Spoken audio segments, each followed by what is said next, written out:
Хордон нэгжир бүлэг. Хэнийг таарж хинд ивэлээ хүртээв. Ян авахтны дунд ашиггүй амтан хэмээн алдарсан Ян Чэний хувьд энэ нь гайхаад байх зүйл биш байлаа. Гинт олон хүний харцан дор орсон ч тэрбээр тунч тайван байж гараа ардаа аван юу ч болоогүй мэт зогсно. Ян Жинхээч мөн Ян Чэнийг нэгэнтээ харснаа харцаа буруулж "За, яслыг албан ёсоор эхлүүл" хэмээн зарлав. Удалгүй Ян Жинхээгийн хөгшин зарц чанга дуугаар "Ян Ваньяв" хэмээн дуудлаа. Бэлэн Ян Ваньяв хэмээх залуу хөөрч догдсоор урагш гүйж ирэв. Тэрбээр 300 жингийн жинтэй хадыг нэг харснаа гараа үрж байгаад дараах агшинд нь хадыг тэврэн авч толгой дээрээ өргөж орхилоо. Үүнийг харсан Ян авахтны ахлагчид сэтгэл хангалуун толгой догцгооно.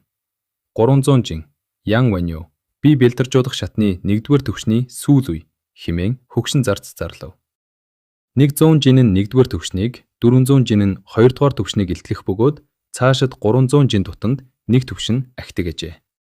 Удаах залуус ээлж дараалан соригтод орж үзэж суусан ахлагчдын дунд шууг андигдэв. Би хүүгээ нууцаар шалгаж үзэхэд 500 жинг үлхэн мөргөж байна лээ. Би бэлдэржуулах шатны 2-р төвшөнд хүрсэн гэсэн үг. Энэ үеийнхэн дундаа миний хүүл цахиур халаххан дээ хэмээн нэгэн ахлагч баялтайгаар өгүүлнэ. 500 жинч яамайл байна.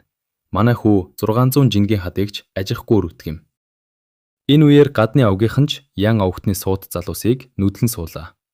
Тэдний хувьд ирээдүйтэй залуустай ураг барилдаж тэднийг Ян авахтны эрх мэдлтнүүд бодох цагт өөрсдийн нөлөөгөө тогтоох нь хамгийн том хожоо байв.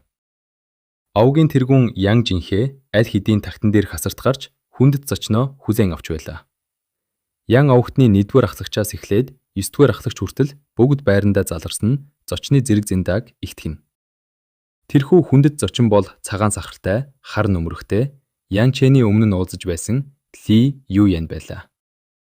Ли Юян болон Ян Жинхээ нар зэрэгцэн сууж хөгжилтэй хууч хөөрнө. Ли ах минь, манай авгийн энэ хүүг юу гэж бодож байна? Ян хэн гэдэг юм? Тун удахгүй соригтод орно. Тэр тулааны урлаг болон эм найруулах эрдмийг хослуулж байгаач тулааны чадварыг нь бас дутуу үнэлж болохгүй. Сүүлийн 2 сард ихээхэн ахиц гаргаж би бэлдэржуулах шатны 3-р төвшөнд хүрсэн байх учиртай гэж Ян Жинхээ таньдаж асуув. Тэрбээр Ли Юян Ян авахтны хэнийг нь илүүд үзэж байгааг мэдэх гэж хичээж байлаа. Гэвч Ли Юяны царай огт хувирсангүй. Нэрсэн залуусын хэн ч түүний сонирхлыг татсангүй. Ян хэний нэрийг дуртахад ч Ли Юян цайгаа тайван очиж "Өө, тийм үү" хэмээн хайнгахан хариуллаа. Ян Жинхээ аргаа баран Ли Юяны тааж буй тэрхүү нууцлаг сууд залуу нь хэн бохрыг тааж ядан суун. Харин Ли Юян энэ тухай амь нээх бодолгүй байлаа. Энэ үед сорилт үргэжилсээр байв. Ян Хэн нэрийг нь дуудахад Ян Хэн уралдаа жуумарцаж Ян Чин рүү югөөтэй харчгаад талбайн төв рүү итгэл төгс алхав. Тэрбээр 100, 200, 300 жингийн хадуудыг тоосонгүй. Мэдээж түүний чадал иймхэн зүйлээр хэмжигдэхгүй. Үүнийг харсан олон түмэн дуу алдаж эхлэв.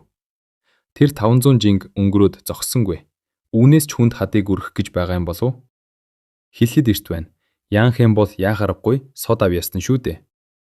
Ян Хэний гайхалтай амжилтыг сонссон Сүүн Чамэ түүнийг өөрийн хань болгох хэсэг тухай нухацтай бодож зогсов.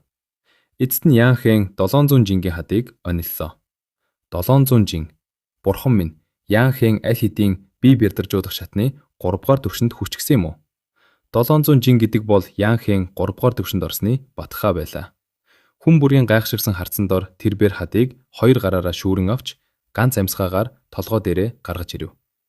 3 секунд орчим барьсны дараа хүч нь хараахан шавхагдаагүй байгаа бололтой хадыг газар руу хүчтэй чодуудсанд тоос манаран нижигнсэн дуу гарлаа.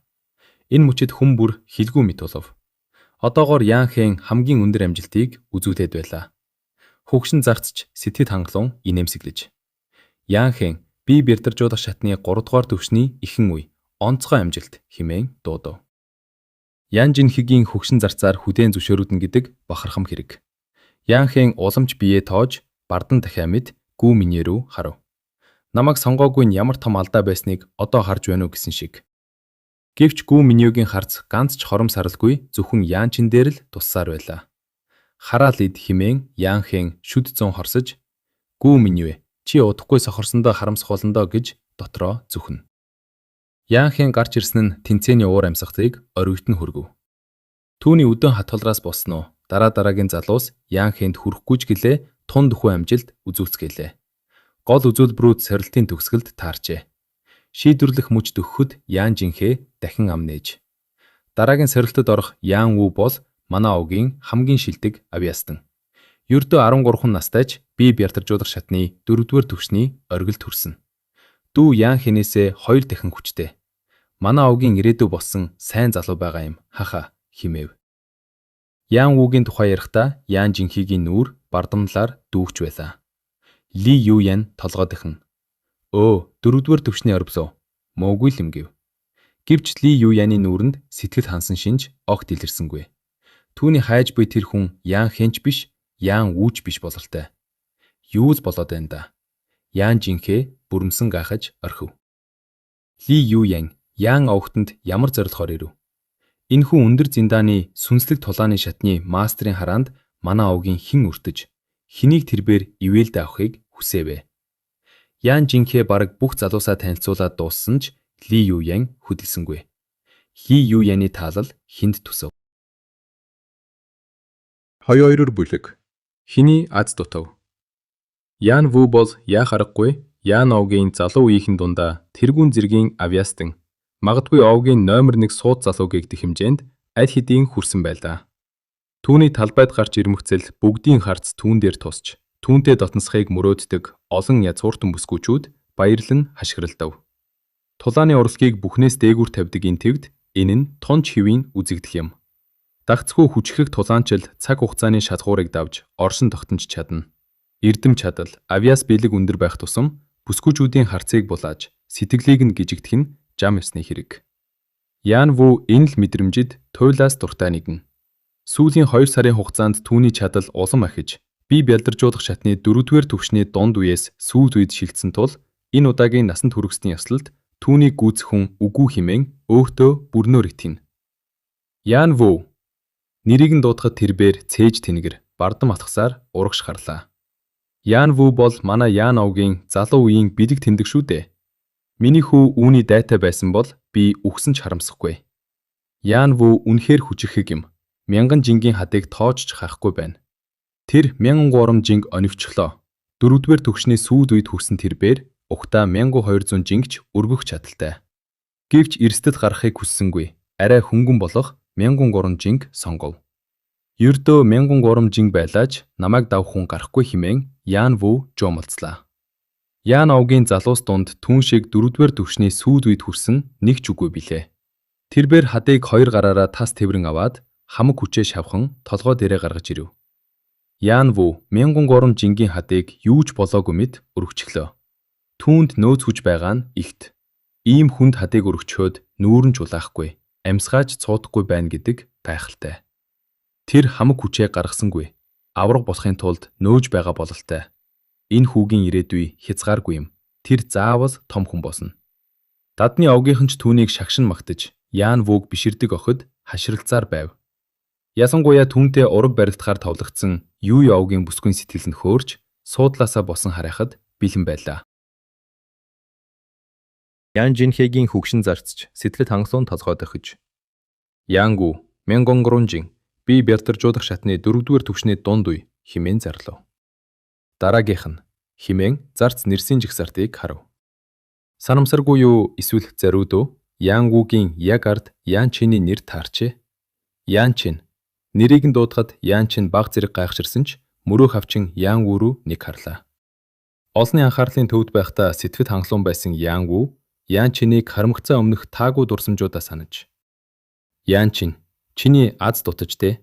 Яг миний ард ороод чи юу үзүүч чадах юм бэ? Уучлаарай. Чи чин тулааны урлагийн чадваргүй байсан билээ. Миний амжилтын өчүүхэн хэсэгт ч хүрэн гэж хүзээх нь чамайг хэтэрхий өндөр үнсэн хэрэг болох байх гэж хүүднэр өгүүлв.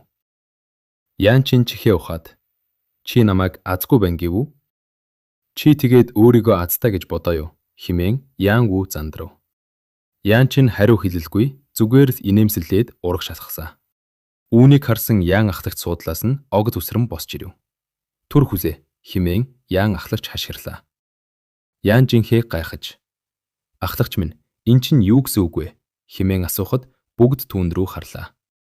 Ян ахлагч гүнзгий амьсгаа аваад овгийн тэргүүнээ би Ян чиний сорилтыг зогсоох хүсэлтэй байна. Тэр тулааны урлагт ямар ч чадваргүйг бүгд мэднэ. Харин түүнд эм найруулах өчүүхэн авьяас бий. Тиймээс түүнийг насанд хүргэсдийн яслалаас чөлөөж цаашид надад шав орж эм найруулах эрдэнд сургацхыг нь зөвшөөрнө үү? Дими юм ярихаа бол хэмээн Ян жинхээ уурсан хаширлаа. Өөр үед байсан бол тэр Ян ахлагчийн нүрийг бодох байсан биз? Гэвч өнөөдөр Thi Yuyan энд сууж байна. Овгийнхаа хүнийг олонний илэг дог болгож өөрийн гаргасан тушаалаа өөрөө зөрчиж болохгүй. Сорилтод тэнцээгүй бол овгоос хөөн гэдэг бол түүний өөрийнх нь гаргасан шийдвэр үлээ. Ян ахлагч татгалцсан хариу сонсоод царайнд барайж өрхөв.